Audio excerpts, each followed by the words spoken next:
waxtaan wi dafay laaj déglu xawma sax ndax man dégg naa ko wala déet waaw yàlla ñuy xiir rek léeg-léeg waaw lu ñëw rek ñu bind fekk na bindoon naa leneen sax waaye ma jékki-jékki rek leneen ñëw waaw ma bind jaxase rek waaw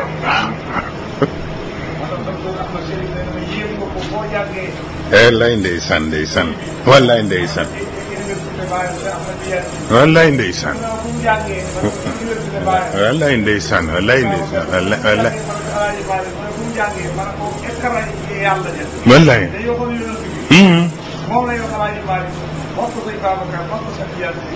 baarakallahu ndeysaan wallaay moom de boo amee kilifa waaw mu waxee benn façon bi dafay mel ni doy na sax waaw waaw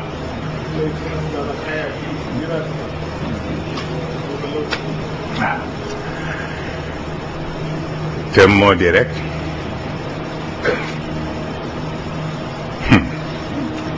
audace dëgg la dama ciy réfléchir ba bëgg a dof waaw waaw baatuma mantiqun illa wa duna taaquli ma ibratun illa wa duna bayaani xoolal boobu audace te li mu wax dëgg la mais sunu borom it li mu wax dëgg la mooy wa fawqa kulli di ilmin alim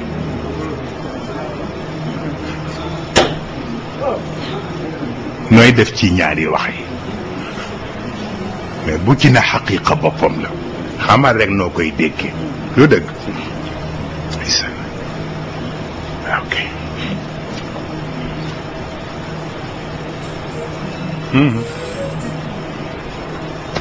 leen si toppatoo leen bu baax ok isan ok sëriñ na nga def na nga waa kër gi yëpp nega papa mu ngi doon téléphoné wax ni mu nga ca Thiès di suivre cours bi wallaay ndeysaan loolu rafet na tabarkal naka coono yi maanaam ñu ñoo tuddee scientifique yi scientifique yi nag ay catégorie lañu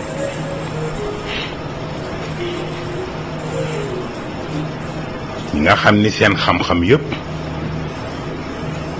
ci wàllu lu ñoo tudde al ulum tabiiya la mooy science naturelle ak ñi nga xam ni seen xam-xam yëpp mu ngi dellu ci lu ñoo tudde ulumul physiya aw ulumul kimiya muy physiciens yi ak chimistes yi waaw moo xam chimiste yi la wala alchimiste yi bu la ci neex waaw parce que bu dee mag ñi al chimiya la ñuy wax wala alkimiya waaw ñoom ñëpp ba ci historiens yi dafa am benn jaaxle bu ñu am te moo di alquran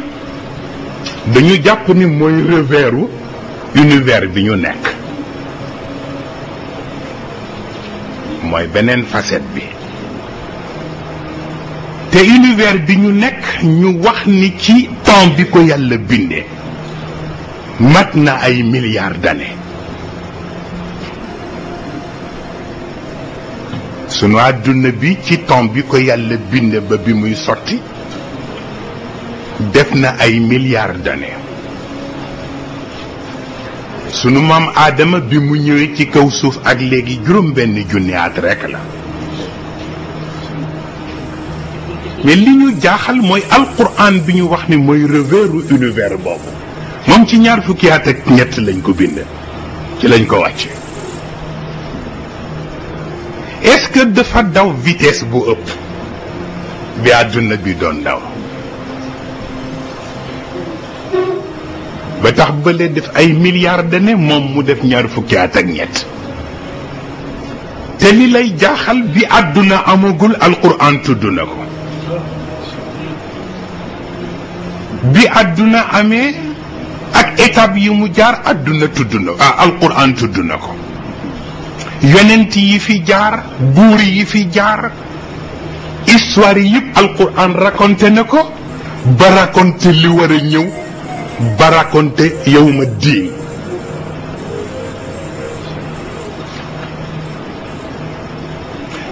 kon boobu vitesse ban vitesse la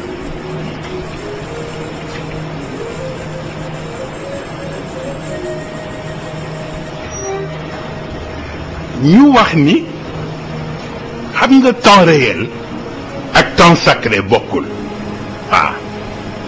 adduna bi ci temps réel ci lañ ko bind moo tax il fallait que mu def li mu def ci ay at mais bu dee alquran ci temps sacré lañ ko bind te comme osant bien ne la valeur n'attend point le nombre des années te alquran bien ne yëpp seeni arwaax ci alquran lañ ko tudd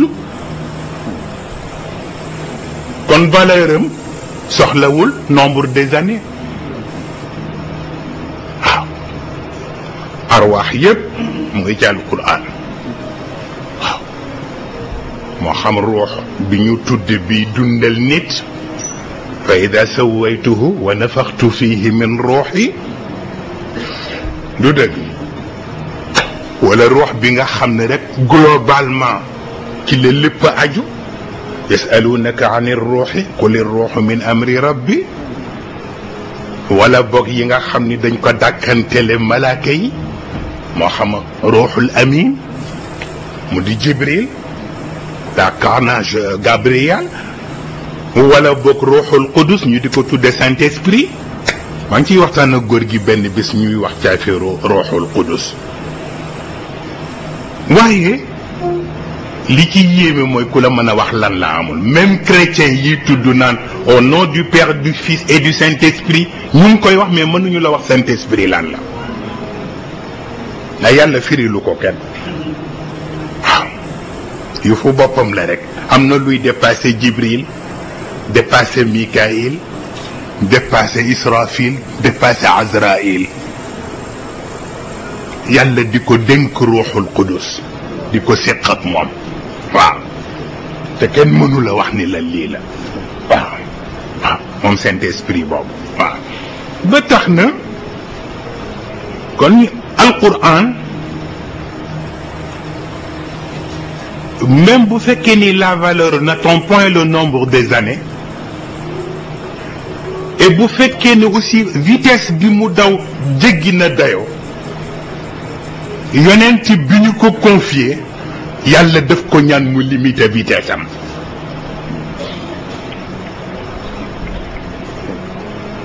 moo tax alquran bu doon oto ñu ni ñetti vitesse rek la am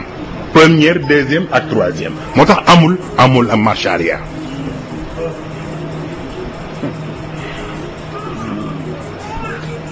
mais yëpp ay vitesse limitée lay doon vitesse bu jëkk bi moo aju ci concept yi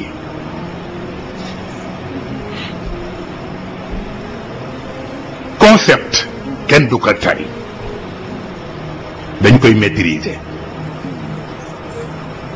moo tax laa tuharrik bihi lisaanak li taajala bihi mu limité vitesse bi ndax concept yi la te li ci aju dafa bare fii ba yawma diini lu nit di dundee ti digganteem ak boroomam mu ngi ci concept yooyu kon nag yonent bi warul ci gaawtu vitesse limitée la ci war daw ndax concept yi bu ne fa mu war a dellu mu dellu fa deuxième vitesse bi dellu ci application yi mais application laa waxuma pratique yi pratique yomb na julli yeeg yépp ci pratique yi la dellu mais bu julli gi jeexee koor gi jeex azaka jeex ak jeex la ca gannaaw yooyu looloo soxla ñu soxla ku ko appliquer te application kenn du ko def avec vitesse bu excessive da nga koy def progressivement waaw mooy deuxième vitesse bi moo tax du ci daw lu bari troisième vitesse bi dellu ci résultat yi yii yooyu war a jur concept yi ak application résultat bi mu war a def ci chaque individu mu répercuté ko ci société bi. moo tax résultat yooyu dafay laaj vitesse bu ñu limité li ci court terme mu war a jël ko li ci moyen terme mu war a jël mu jël ko li ci long terme mu war a jël mu jël ko. moo tax ci application bi wala taajal bil Qur'an min qabli an yuqda ilayka wahyuhu wa qul rabbi zidni ilma. bu dee ci résultat yi itam na nga limité parce que yàlla wanagul a lépp te ku ñu wanagul lépp doo gaawtoo. xuliqa al insanu min ajal nag waaye sa uriikum ayati fala tastaajiluun. waaw looluy tax yonent bi li tax dundam yéeme dafa dund ci tey ju nga xam ni démb ju medde ko jur.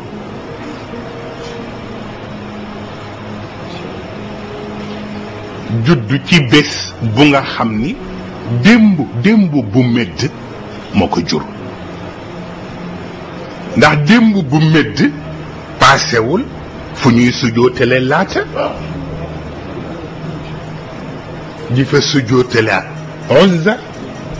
di fa sujootale manaata thalithati al uxra amsil mayit paasewul loolu. mais bi gën a yéeme mooy moom Muhammad mu juddoo ci dëkk bu nga xam ne bi muy juddu kenn ku fay wéetal yàlla newu fa.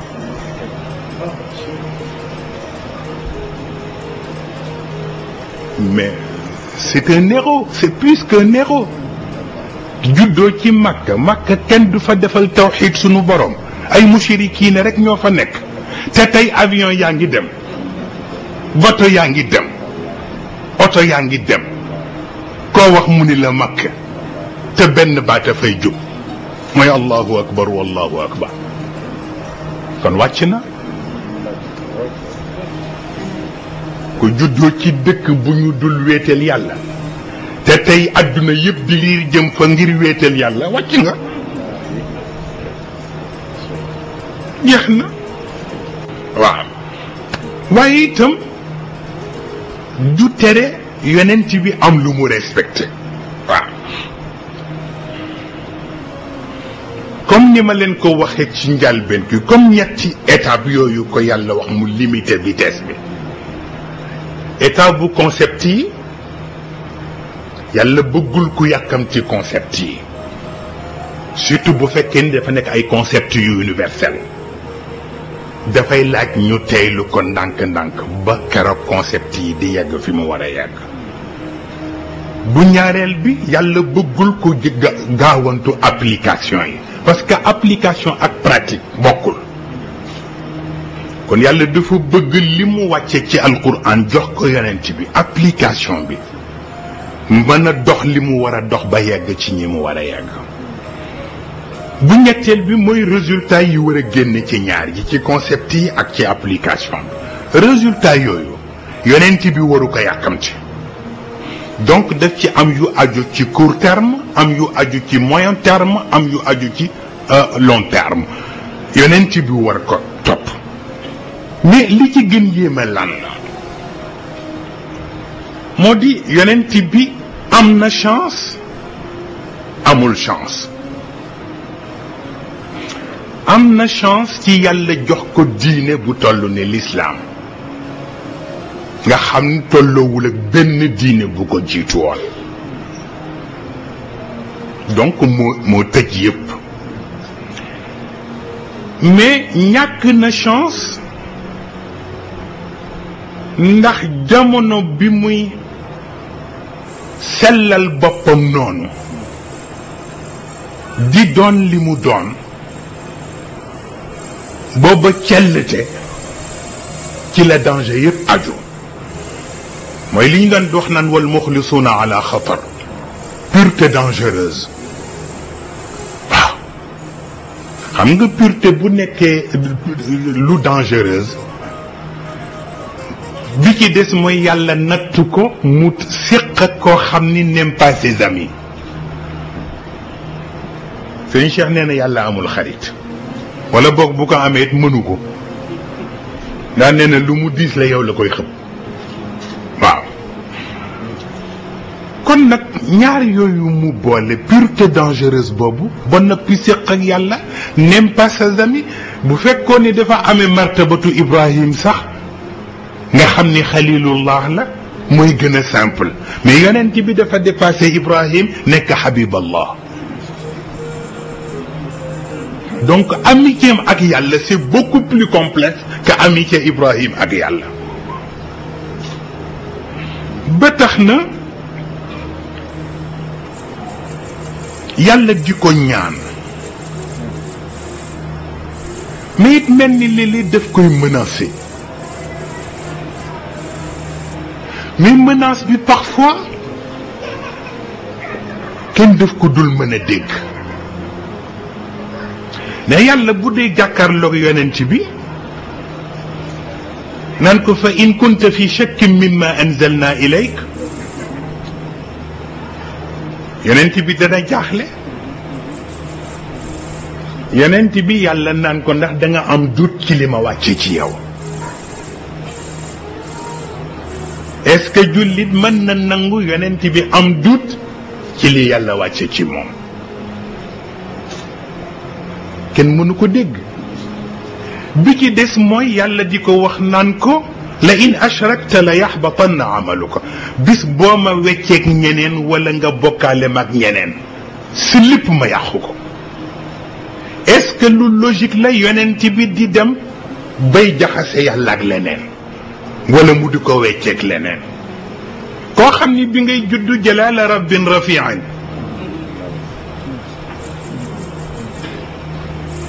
ci sa juddu loolu nga ñëwaale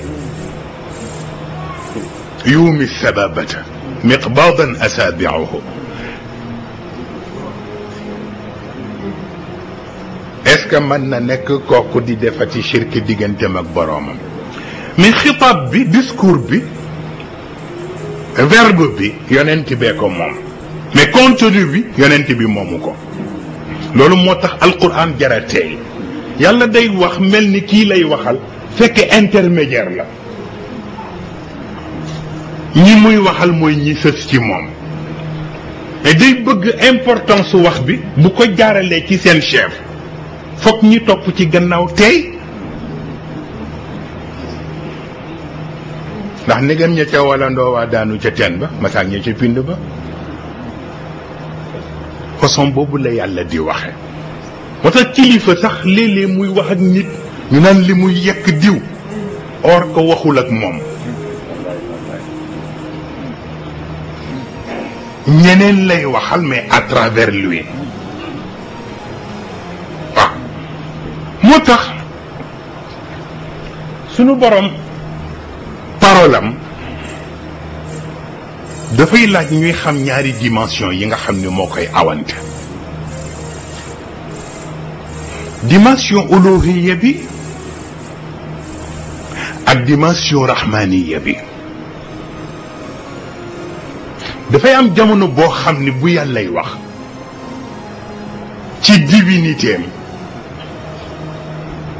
ci pouvoir suprême am ci lay taxaw pour wax ci. am jamono boo xam ni buy wax du dem ci pouvoir suprême bi day wàcc ci martaba bu gën suufe bu tolloog nit ñi. mu tax boo ko xàmmewul ci alquran da ngay def erreur parce que da ngay xool lu mat ñeenti qul ci ñeenti saar. qul huwa allah ak qul yaa ayyuha alkaafiruun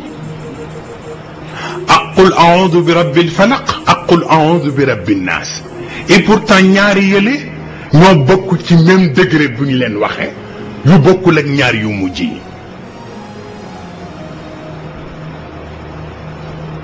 bu yàlla ne qul huwa allah wala mu ne qul yaa ayyuha alkaafiruun xamal ni boobu almutakallimul ilaahi mooy wax. mais bu ne qul a'udhu bi rabbil falaq wala mu ne qul a'udhu bi rabbin nas al mutakallimu rahmani mooy wax. moo tax sëñ nga nëbb ñaar yu mujj yi qul a'udhu bi rabbil falaq qul a'udhu bi rabbin nas man nga nekk ci sa ruq wax ko dara du la ci fekk mais qul huwa allah nga fekk ku weddi yàlla ni yàlla amul nga war ko def faas fexe ba mu gëm ni yàlla am na qul huwa allah ba na ko dégg boo ko nëbbee du am sens fekk ku weddi li yonent bi indi bari yëfu boppam ngeen ko qul yaa ayyuhal kafirun laa a'budu ma ta'budun wax ko mu dégg ko farata la ñaari pouvoir yooyu bokkul ak pouvoiru qul a'udhu bi rabbil falaq ak qul a'udhu bi rabbin nas waaw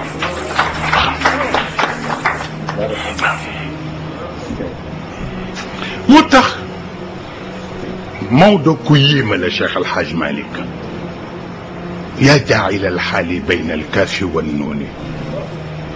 xam nga léeg-léeg ngay gis daanukat yi daanukat borom kun fa yakun di yooxu di def lii dafa xam li muy wax kun fa yakun mooy lan kun fa yakun mooy lan ak it ci ban pouvoir la ko yàlla waxee est-ce que ci pouvoir ilahi bi la ko waxee wala ci pouvoir rahmani bi bi ci des mooy kun fa yakun ñaari lettre la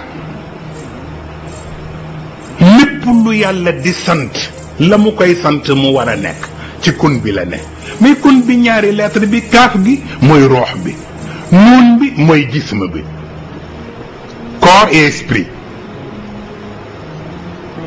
yàlla dina wax dara ni ko kun corps bi ñëw ba dugg kaaf bi bëgg a dugg loolu lànk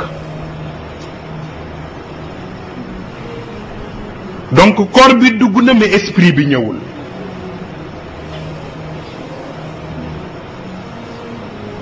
moo tax nit dina julli te julli ga du dem fenn yàllaa ko sant mais ci biir sant bi kooru sant bi ndigal bi moo dugg si mais esprit bi duggul moo ngoog waru maxu Maodo bi bayna la kaafi wan nooni kon nag fa waylun lil musallin alladina hum an salatihim saahuun julli ba noppi yàlla ni nañu an julli gi sànni ko ci poubelle am du ko recevoir parce que corps bu amul esprit amul âme jasadun mayit mu ngi mel ni néew bu ñu tëral di ko waaje jullee du defal boppam dara julli gu nekk néew am na du defal borom dara parce que jasad ba moo dugg mais roox bi duggul ak koo xam ni roox bi moo dugg si ci amr bi mais jasad bi duggul mosoo koo gis mu sëgg siggi mosoo ko gis fu mu woore mosoo koo gis fu mu gàdd jaase dem di jihaad et pourtant boo ko xoolee xam ni résultat wu julli yu sell yépp a ngi ci moom résultat wu koor yu sell yépp a ngi ci moom résultat wu jihaad yépp a ngi ci moom te mosul gàddu jaasi parce que foofu ruuxul amr moo ñëw ci moom waaye du jasad bi moo tax booy seetlu alquran toujours ci verbe rek ci ngay teeyee mooy lu tax muy tudd jasad di tudd jism boo gisee mu ni jism rek xamal ni ruux baa nga ca bu ca ruux nekkatul du tudd jism jasad lay tudd wa alqayna ala kursiyi jasadan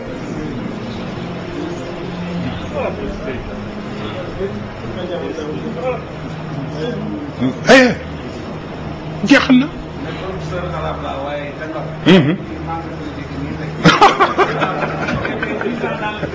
wallaay wallaay ndeysaan barakallah ndeysaan wallaay ndeysaan ñas jërëjëf mu mel ni kon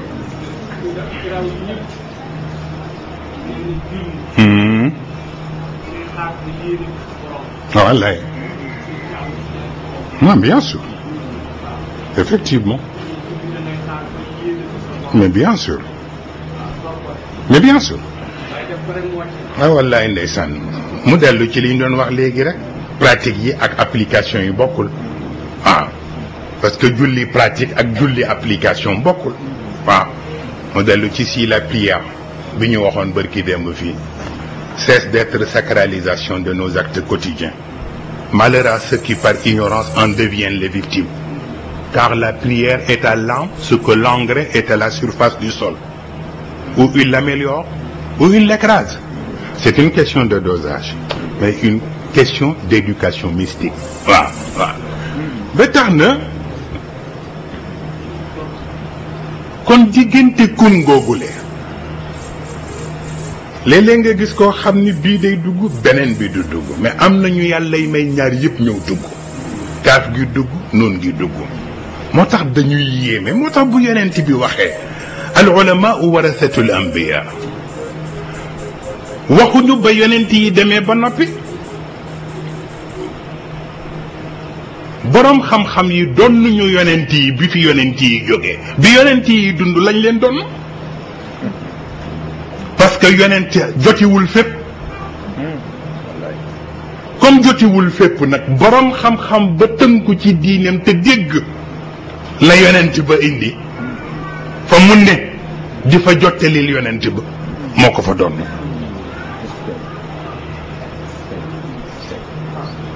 moo tax du après gis nga kuy xaar sa bàyyi dem nga soog koo donn doo kenn waaw mooy li sëñ Cheikh daan wax sëñ Babacar donn naa ko juróom-ñaari at mu soog fi jóge waaw donc loolu beneen affaire la waaw ce qui veut dire que pouvoir suprême la bu ko defee mu ngeen gisee bi ma intervenir keroog fii te am sax ñu xaw jaaxle mooy dellu ci li ma leen wax ci qul huwa allah bi boo ko dencee rek yàlla génn ci yow waaw waaw boo koy dencee rek yàlla génn ci yow moo qul yaa ayyuhal kaafiruun bu la neexee nag qul a'uudu bi rabbil falaq ak qul a'uudu bi rabbin naas bu la neexee mën nga ko wax kenn du xam sax ndax wax nga ko parce que bokkuñu ci dimension buñ leen wàccee waaw looluy tax yonent bi benn problème la amoon mooy dafa nekkoon ci diggante bu xat buur buy wax te li mu bëgg a dégg mooy sami'na wa ata'na sunu borom mooy buur bu nga xam ni dafa bëgg bu waxee doo ca teg leneen lu dul dégg naa ko nangu naa ko jëfe naa ko sunu borom loo ko tontu lu dul loolu rek pare na ci waaye mu séq ak jaam yu nga xam ni bari na ci ñu nga xam ne buñ ne dégg nañu itam la topp ca dégg-dégg ba du ñëw puisque bu ngeen seetloo ci alphabet rek alphabet moo xam bu arab wala alphabet bu français xam nga li ngeen di tuddee mettre les points sur les i mettre les points sur les i yonent bi loolu moo gënoon metti ci moom parce que iman bi ci boppam ngëm gi istiqaama bi moo nekk point yi ci xaraf yi parce que ngëm gi bu àndul ak njub gi ngëm gi du am sens kon njub gi mooy point yi nga xam ni moom la ñu war a def ci xaraf bi soo ko mën a jàng yonent bi nag di def effort pour ñi nga xam ni seen xaraf amul point yi ci wàllu istiqaama mu fexe ba defal leen point yi pour ñu mën ko lire waaw looluy tax yàlla wax ko mu viser ñetti objectif parce que wolof mooy wax ni ku war ñey ba wàcc ko loo warati mu tuuti war ñey ba wàcc ko loo war a timu tuuti